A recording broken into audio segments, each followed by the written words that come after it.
Sim, é sempre uma honra para o Oeste com elas, poder falar ao vivo com o comentarista e economista da Oeste, querido amigo nosso, Rodrigo Constantino. Bom dia desde o Brasil, tudo bem?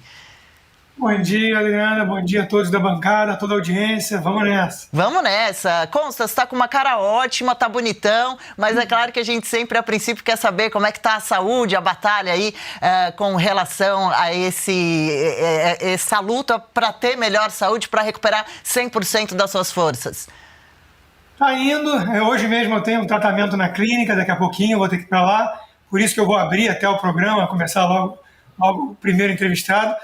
Estou sem dor há 2, 3 dias, o que é uma dádiva, depois de um mês sentindo dor, né? E está tudo indo na direção certa do tratamento. Muito obrigado. Que bom, que bom. Boa sorte mais tarde um pouquinho, né? Nessa luta que ainda continua por um tempinho. Outro dia eu vi você postando os calhamaços de remédios que tem que se tomar, né? Nada fácil, mas você é um exemplo aí dessa batalha nesse momento também pessoal seu. Agora, Consta, você sofre perseguição e já sofreu duras e injustas penas impostas por Alexandre de Moraes. Você mora nos Estados Unidos, país que agora está ajudando o Brasil, mesmo que principalmente por interesses próprios, a tentar voltar para dentro das 4 linhas. Como está a sua esperança hoje, depois de tantos anos difíceis, acompanhando o cenário caótico do país devido ao STF, ainda mais agora em parceria com o atual executivo, e o silêncio de Congresso e outras instituições importantes?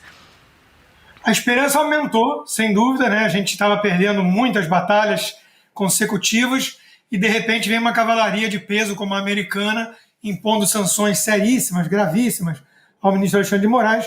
Isso revitaliza a oposição, isso mostra que eles estão ficando mais acuados, fizeram jantar, aliás, por si só escandaloso, um jantar de desagravo do presidente, sua equipe ministerial, a ministros que estão julgando o seu maior adversário político, mostra que tudo isso é uma farsa política e não um julgamento dentro do campo do direito.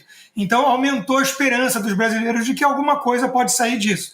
Tem que pressionar o Senado, dia 3, domingo, tem que todo mundo ir às ruas, romper a espiral de silêncio que foi imposta por meio da intimidação com as punições absurdas do 8 de janeiro. Nós temos que mostrar que não temos mais medo de tomar as ruas que são nossas de forma pacífica. Então eu estou com esperança, né?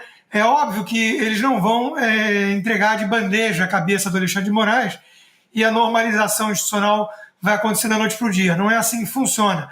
A gente estudou o suficiente de regimes totalitários em vários estágios, em várias etapas de instalação, e o Brasil ainda não é a Venezuela, mas está muito consolidado o regime. O consórcio tem muito poder. Então nós vamos ter que lutar dentro das nossas armas, dentro das 4 linhas, contando com o apoio da cavalaria americana para pressionar o Senado, acima de tudo, e ver se conseguimos aí uma anistia ampla e restrita e um impeachment do Alexandre de Moraes. Aumentaram as possibilidades, as probabilidades de um evento desses. Consta, um prazer ter você aqui, um dos primeiros, né, caçados aí nesse regime aí que a gente tem visto, de caça mesmo, né, aos expoentes, vamos dizer assim, da direita, seja influenciadores, seja lideranças políticas. A gente tem visto essa perseguição aqui implacável desde 2019. Você foi um dos primeiros a sofrer isso, esse golpe duro aí. Então, parabéns aí pela resiliência. Acho que a sua história é muito importante, porque você continua trabalhando daí, doente pelo nosso país e persistindo. Isso mostra que não é do dia para a noite, né? É um trabalho de formiguinha, vai demorar, mas precisamos dessa persistência. Eu queria te fazer uma pergunta em relação ao seguinte: ainda tem uma narrativa muito forte aqui no nosso país de que essas sanções dos Estados Unidos são um ataque à nossa soberania. E a gente sabe muito bem que tanto o embasamento das tarifas quanto da lei Magnitsky tem a ver com a violação de direitos humanos, tem a ver com o Clezão ter morrido apesar de um pedido da PGR. Aliás, foram 8 pedidos, né, engavetados pelo Alexandre de Moraes, que não foram atendidos. Sabia-se que ele estava doente. A gente tem aí, o Alexandre mandou de volta para a cadeia, né, uma mulher de 71 anos, porque ela foi na aula de Pilates. Então, a gente está vendo aí várias violações, sem contar, obviamente, o caso do Felipe Martins, que teve, além de tudo, a sua entrada nos Estados Unidos fraudada e ficou 10 dias numa solitária. Quem disse que ele sofreu tortura foi a corregedora brasileira, né, que olha os presídios aqui. Então, a gente sabe que tem gravíssimas violações, fora falta do devido processo, individualização das condutas, o foro, um juiz que é vítima, que é promotor, que é tudo ao mesmo tempo. Então, eu acho que é muito importante a gente sempre relembrar isso, né? Quais os motivos dessas sanções, para que a gente não caia nessa narrativa. Não são os Estados Unidos que estão invadindo a nossa soberania. Parece até que a gente, vamos dizer assim, que os Estados Unidos correria esse risco de imagem, depois de só ter sancionados ditadores e violadores de direitos humanos, de repente, por uma questãozinha política, né, fazer algo completamente diferente aqui no nosso país. Esse último ponto que você trouxe era exatamente a minha resposta. Basta ver as terríveis companhias de Alexandre de Moraes nesse mesmo dia em que ele foi sancionado. A lista vai de corruptos, traficantes e tiranos da Libéria, a Chechênia, Cuba, até a China, né, é a escória da humanidade. Então, a narrativa da Globo News, lá do Pravda, da emissora oficial do consórcio, ela tem que ser absurda e dizer assim: o Trump foi atrás de tiranos e traficantes na Libéria, na Chechênia, em Cuba, em China, e de repente implicou com o judiciário independente brasileiro porque ele é malvadão e autoritário. Né? Não cola, né? Então é óbvio que tudo que o regime tem é uma narrativa de defesa que todo mundo usa quando pega com a boca na botija e está acuado. Né? O Trump tem embasamento na sua decisão, é uma pilha, um calhamaço de provas de desrespeito e atropelos aos direitos humanos praticados pelo ministro Alexandre de Moraes, inclusive e principalmente mirando em cidadãos americanos. O advogado Martin De Luca me mencionou pessoalmente, tem o caso do Paulo Figueiredo, do Alan dos Santos, tem o caso das empresas do Elon Musk, da brasileira Flávia, que teve ordem de prisão por postar coisa nos Estados Unidos sendo americana. Então, quem desrespeitou a soberania de quem foi o STF, ignorando a soberania americana. Tanto é que não foi nem só a Lei Magnitsky. A carta emitida pela Casa Branca é da maior gravidade e fala em ameaça à segurança nacional do país. Então tem a questão do Felipe Martins na imigração. São muitos embasamentos mostrando que o Brasil não tem mais uma corte constitucional, mas sim um puxadinho que vem sendo usado para perseguir seus adversários políticos. Isso é da maior gravidade. Isso aconteceu na Venezuela. Em 2017, vários ministros da Suprema Corte venezuelana foram sancionados. Lá já era tarde demais. A gente espera que no Brasil não. Agora, a resiliência que você mencionou é a única saída. Porque a alternativa a ser resiliente e forte nessa hora é se entregar. E isso nós não podemos fazer, porque tem gente que ainda não deixou cair a ficha. Tem muita gente da elite brasileira que fala, tarifaço, a narrativa da soberania até me seduz um pouco, nós estamos exagerando, estou com raiva do Trump, e não está vendo que o Trump está vindo tentar salvar o Brasil do mesmo destino venezuelano. Se nada for feito por agora, nas próximas semanas, o Brasil corre o risco de recrudescer esse regime, de se fechar ainda mais e de virar, de fato, uma ditadura totalitária que não tem mais jeito. Então nós temos que arregaçar as mangas, ir às ruas, lutar, pressionar nossos senadores, porque é o que nos resta. A alternativa, repito, é entregar de bandeja o país aos comunistas. Consta, bom dia, seja bem-vindo no nosso programa. Nossas orações estão todas para você, torcendo para sua pronta recuperação. Ontem eu vi uma notícia que me deixou muito preocupada. Eu vi que o Lindenberg Farias entrou com um processo no STF pedindo para que o STF impeça os bancos de atuarem, de aplicarem a Lei Magnitsky aqui no Brasil. Você, como economista, eu queria que você explicasse para a nossa audiência quais as consequências, caso isso venha a acontecer, as devastadoras para a economia do nosso país. São terríveis, né? Porque já tem precedentes no mundo de bancos que não cumpriram as sanções impostas com todo o direito pelo governo americano envolvendo empresas que operam nos Estados Unidos, e são multas multibilionárias, né? O CEO do Bradesco já teve algum bom senso e disse que não cabe questionar a lei e sim aplicá-la. O Lindbergh Farias, quando tenta fazer alguma gracinha, ele acaba até fazendo um efeito borboleta, né? Veja que foi ele que pediu a prisão do Eduardo Bolsonaro, o confisco do passaporte. Graças a isso, de certa forma, o Eduardo Bolsonaro ficou nos Estados Unidos e conseguiu fazer todo o trabalho de base para trazer esse embasamento para o governo Trump, que está sancionando agora Alexandre de Moraes. Então, a gente quase pede para o Lindinho continuar tendo suas ideias brilhantes, porque elas acabam tendo consequências a males que vêm para o bem. Mas seria loucura o STF, por exemplo, proibir os bancos de seguirem as sanções. Porque, veja, Bradesco, Itaú, BTG, Banco do Brasil, que é por onde eles recebem os salários de funcionário público, todos eles operam nos Estados Unidos, todos eles têm operação aqui em Miami, e todos eles usam também o sistema SWIFT para transacionar em dólar e tudo. Então não é apenas, como deu a entender a Miriam Leitão, que o Alexandre de Moraes não tem ativos em dólar. Não é disso que se trata. Ele opera em bancos que operam no sistema SWIFT americano e dentro dos Estados Unidos. Esses bancos estariam sujeitos a punições severas se não cumprissem as regras. Então, Alexandre de Moraes vira um pária global do ponto de vista financeiro. Tanto que a lei Magnitsky é chamada, às vezes, de pena de morte financeira. Ele não pode mais ter um cartão da Visa, da Mastercard, porque todas são empresas americanas. Aliás, surgiu um movimento de boicote a empresas americanas, a gente quase ri, né? A pessoa tem que sumir e se ostracizar, né? Porque tudo passa por empresa americana hoje em dia. Então, estamos falando da maior economia do mundo. Por isso que eu disse, a cavalaria de peso chegou do nosso lado nessa batalha. É muito grave o que está acontecendo.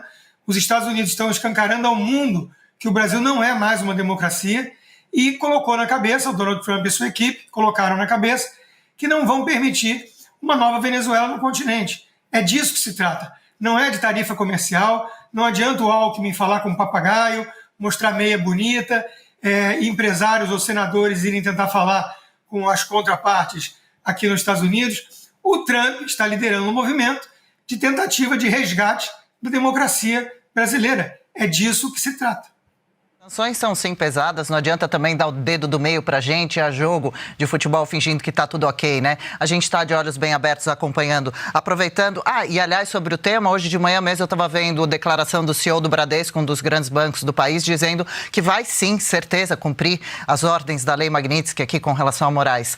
Aproveitando que você é economista, claro, Consta, comenta muito bem também sobre o tema e falando da taxação dos Estados Unidos para o Brasil, o quanto você acha que os países todos, além de nós, do Brasil, têm que se mexer para conseguir melhor esse negócio com os Estados Unidos, maior potência do mundo? Inclusive, também queria saber como você rebate a acusação de que Eduardo foi aos Estados Unidos para conseguir essa taxação para sempre, porque os governistas e aliados usam esse discurso por aqui e que foi lá conseguir essa taxação para a gente em troca da liberdade apenas da anistia do pai.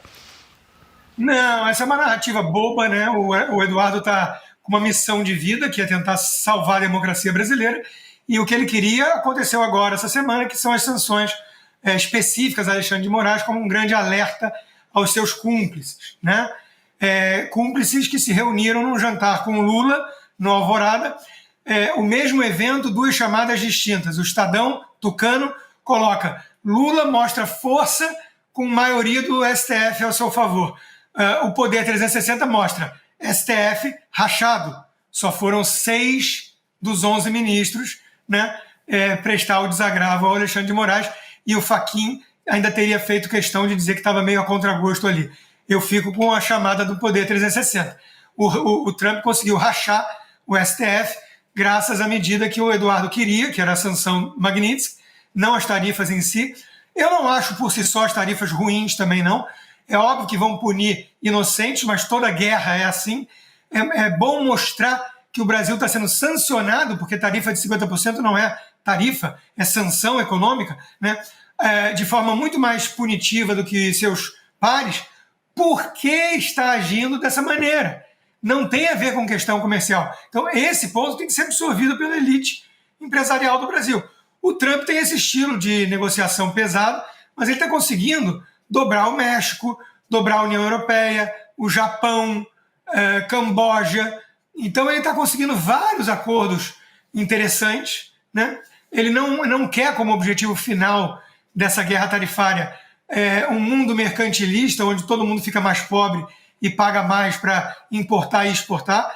Não era essa a ideia dele no início, era ao contrário, reduzir tarifas, e isso ele está conseguindo, né? Então o Trump está fazendo tudo certinho dentro da ótica dos melhores interesses para a América. Agora, qual é o melhor interesse para a América no que diz respeito ao Brasil? Reverter a perseguição, a caça às bruxas a um adversário político, como fizeram na Venezuela. Restaurar a normalidade institucional em nosso país. Voltar a ter uma democracia que mereça esse nome. Então, a missão no Brasil envolve um buraco um pouco mais embaixo, né? E é disso que se trata. Quanto antes cair a ficha, porque eu vejo muito empresário ainda na fase 1 do luto, que é a negação. Não, isso aí vamos conversar, 200 anos de história, de bom relacionamento. A filha do Lula diz que, a neta do Lula, você vê que a geração vai, mais de uma geração com o mesmo problema cognitivo, diz que são 500 anos explorados pelos Estados Unidos, que tem 240 e poucos anos. Mas, enfim, o Brasil tem uma longa história de boa relação comercial com os Estados Unidos, mas não é disso que se trata. Não é isso que o Trump está exigindo na pressão. Então é melhor o Brasil começar a pensar em entregar o que o Trump está pedindo e exigindo, porque o Trump não costuma perder. Consta, você falou algo muito importante. Eu creio que boa parte ainda da elite, da mídia tradicional e mesmo da população brasileira ainda não entendeu a gravidade do que a gente está vivendo. E aí eu queria te perguntar os outros efeitos que isso pode ter. Porque tudo bem, tem o efeito prático da tarifa, mas tem também aquele de espantar qualquer investimento aqui no nosso país. A gente teve recorde de saída de recursos do nosso país no mês passado, ou seja, são investidores brasileiros indo embora e investidores estrangeiros saindo daqui. A gente sabe que ao ter essa pecha, e vamos lembrar que a Europa também endureceu bastante o tom em relação ao Brasil, a OTAN tem feito isso, né, por conta do nosso financiamento da guerra na Rússia, né, indiretamente aí pela importação de diesel russo. Então a gente está vendo, e essa Magnitsky, e dado toda a documentação de todas as violações, porque de novo, isso é muito importante que seja dito, não é uma questão política, direitos humanos foram violentados aqui, né, passaram por cima da nossa Constituição, não contentes com isso, passaram também por cima da Constituição norte-americana. Então a gente está falando de algo muito, muito relevante. E aí a gente está vendo que vão ter outras sanções, tanto por parte dos Estados Unidos, há grandes chances disso acontecer, né? Não só de outros ministros, mas mesmo as taxações podem ser majoradas, fora esses efeitos que pode ter, por exemplo, de um banco aqui precisar cumprir uma ordem do judiciário e com isso ser desligado de um sistema global, né? Então, tem muitos efeitos, vamos dizer assim, de segunda e terceira ordem que podem nos atingir. Eu sinto que ainda há uma negação em relação a isso, porque a gravidade do que aconteceu, imagina que você é um investidor, sei lá, em qualquer lugar do mundo, né? Não precisa ser nos Estados Unidos, mas na Noruega, entendeu? E aí você tem acesso àquele documento do Tesouro americano mostrando tudo que o Brasil está fazendo. A insegurança jurídica, como é que esse cara vai vir para cá? Né? Então, eu acho que tem essa questão também. Eu queria que você explorasse um pouco isso. Sem dúvida, Marina, porque o que os Estados Unidos está gritando para o mundo é que o Brasil está virando o eixo do mal. O Brasil compra diesel da Rússia financiando a guerra contra a Ucrânia. O Brasil recebe navios esquisitos sob sanções do Irã e permite que aportem no Rio de Janeiro. Então, o Brasil está virando o eixo do mal. E isso tem consequências gravíssimas no mundo. Eu fui do mercado financeiro há muitos anos. Isso te coloca mais humilde em relação a previsões, mas também faz você constatar que muitas vezes o mercado financeiro erra feio, por negligência e omissão. Hoje eu olho o preço do dólar ali a R$ 5,60 e a Bolsa, o Ibovespa, ainda a 133, 130 mil pontos. Eu acho calmaria demais. Eu olho e falo assim, bom, o que eles estão vendo que eu não estou vendo? Será que eles estão precificando queda do regime? Eu acho que não, porque quando a gente escuta o papo deles é de, não, vai ter tarifa, mas é restrito a, no máximo, 0,5 ponto do PIB, e são 30% das exportações, e não vai ter escalada e está precificado. Ponto. Eu acho que é negligenciar todo o risco em cadeia que você mesmo mencionou na sua pergunta. O Brasil está virando o eixo do mal, está virando patinho feio, vai ser sancionado pela OTAN daqui a pouco, não só pelos Estados Unidos. Então, de novo, isso traz graves consequências para o país. E o regime vai mostrando que está disposto a dobrar a aposta. Esse jantar de desagravo, o gesto obsceno, destemperado, descontrolado do ministro Alexandre de Moraes, de quem está nervoso, claro, de quem acusou o golpe, mas de quem está querendo peitar. Então, se eles forem escalar, né, qual vai ser o ponto de chegada disso?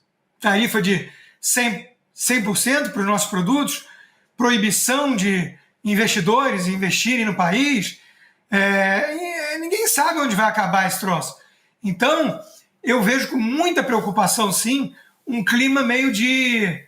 Não, isso aí é besteira. Isso aí está precificado, é bobagem, vida que segue. Eu não vejo assim. Eu vejo como um perigo que traz junto uma oportunidade para o Brasil conseguir reverter o quadro institucional, mas que não está contada a história de quem vai vencer o cabo de guerra. E se forem eles a vencer o cabo de guerra, o Brasil vira um país muito mais parecido com a Venezuela, de forma mais rápida, porque eles estão tentando acelerar o processo para se proteger. Consta, no próximo domingo, dia 3, teremos as famosas manifestações, a voz da rua, especialmente o pedido de impeachment de Alexandre de Moraes. Eu queria ver a sua opinião, como você vê essa movimentação popular e se você acredita que isso pode fazer alguma diferença nesse processo. Acho fundamental o povo brasileiro voltar às ruas. As punições absurdas do 8 de janeiro, Débora pegando 14 anos por usar um batom numa estátua, idosas com mais de 10 anos de prisão, tudo isso foi para intimidar o povo e nunca mais eles voltarem às ruas, porque a direita, digamos assim, conseguiu mostrar que as ruas eram nossas e as plataformas, as redes sociais também. Por isso eles vieram com essa dobradinha, tirar o povo das ruas e censurar as plataformas. Nós temos que voltar às ruas e não nos calarmos, né? Mostrar que a gente vai continuar falando. Eu acho que essa lei Magnitsky imposta ao Alexandre de Moraes deu estamina, deu coragem, né, ao povo. Eu espero que seja uma manifestação enorme, pacífica, como sempre a direita, né? Famílias unidas, gritando por respeito à Constituição, pedindo a anistia ampla e restrita e o impeachment do Alexandre de Moraes. São essas duas grandes pautas, né, basicamente, que andam correlatas. Nós precisamos do Alexandre de Moraes fora do STF, porque ele não vai recuar por conta própria, e nós precisamos de uma anistia ampla e restrita para ter justiça sendo feita a quem está pagando um preço alto demais para servir de exemplo por um regime punitivista que quer censurar, calar a oposição, né? Derrotamos o bolsonarismo, disse o presidente da corte. Então, tomara que seja muito grande, tomara que todo mundo se dê conta que está chegando num momento de tudo ou nada, que ou a gente vai para as ruas, ou a gente pressiona nossos senadores, ou a gente consegue reverter esse quadro, ou eles vão vencer, vão nos dobrar e vão seguir na direção da Venezuela. O próprio Eduardo Bolsonaro colocou dessa forma e eu concordo, né? São as últimas batalhas em relação a isso que nós estamos travando aqui. Nós temos que vencê-las. E olha, somos mais de 13.800 telas nesse momento, muitos recados carinhosos para você aqui no chat, viu, Consta? Se tiver um tempinho depois, dá uma lida, como por exemplo, é um guerreiro, força Consta, bom te ver ativo, estamos em orações por você, tive câncer de mama e superei, feliz em ver o Consta com aparência saudável. E já também, deputado Nicolas Ferreira com a gente aqui, trocando uma ideia para uma boa conversa, e daqui a pouquinho a gente entra também, Marina faz agora uma última pergunta para o Consta para a gente poder liberar ele, vamos falar sobre um racha já entre ministros, não querendo todos já assinar embaixo de cartinhas de apoio a Moraes nesse momento, né, Marina? Exatamente. Você falou muito bem, Consta. O Eduardo, ele trouxe isso aqui, que é a questão de que, bom, tá todo mundo esperando 26 para as coisas mudarem, mas do jeito que as coisas estão, vai haver direita, né? Porque a cassação, a direita tá a todo vapor. A gente viu agora o Felipe Barros entrando no inquérito, né? Do Eduardo Bolsonaro ali. A gente viu o Marcos Duval, o senador Marcos Duval, com suas contas bloqueadas. Nem sei se ele realmente deve voltar dos Estados Unidos, né? É uma dúvida. A gente está vendo agora o próprio Nicolas Ferreira, né? Que tem aí um processo que pode levar também a que ele fique inelegível, né? Pelo aquele vídeo que ele falou citando o livro do Fuad. Então a gente está vendo, de fato, certas, né, movimentações que, se não se cuidar, quem vai sobrar? Então eu queria que você explicasse um pouco, porque eu sinto que as pessoas ainda têm, muita gente diz assim, tudo bem, porque sabe, é bolsonarista, né? Tem aquele nojinho ainda do, não, mas o que está acontecendo é contra o Bolsonaro. E não é, e não se trata disso, né? A gente não pode aceitar isso com nenhum tipo de liderança política. O que a gente está vendo agora é que os deputados, a gente tem hoje 4 em cada 5 parlamentares que têm processo no Supremo são de direita, Consta. E cada 3 em cada 4 por delito de opinião. Onde é que a gente vai parar assim? Na Venezuela, né? A ideia é exatamente expurgar a direita conservadora da política. E o que eles querem? Vamos lembrar que o Alexandre de Moraes era ultra atacado pelo PT. Ele era um tucano, ele sempre foi tucano. O que eles querem nessa aliança nefasta tucano-petista é a volta do teatro das tesouras, do fenômeno da direita permitida. Eles querem uma direita limpinha que não ouse criticar o STF, que acenda vela para normalização institucional falsa que eles dizem que existe no Brasil. Quem parte da premissa de que está tudo normal na política brasileira é parte do problema e não da solução. Qualquer pessoa séria que está vendo atenta ao que está acontecendo com o Brasil tem que partir da premissa que estão perseguindo um a um os conservadores. E isso não é democracia. Então nós temos que reagir, né? Nós não podemos aceitar o fenômeno da direita que não é direita, do Eduardo Leite que saiu em defesa do STF, do Alexandre de Moraes, por exemplo, e fingir que ele é oposição ao Lula. Essa fase passou. Hoje em dia a gente não quer Simone Tebet fingindo que faz oposição ao Lula. O Alckmin fingindo que faz oposição ao Lula, ele é vice-presidente do Lula.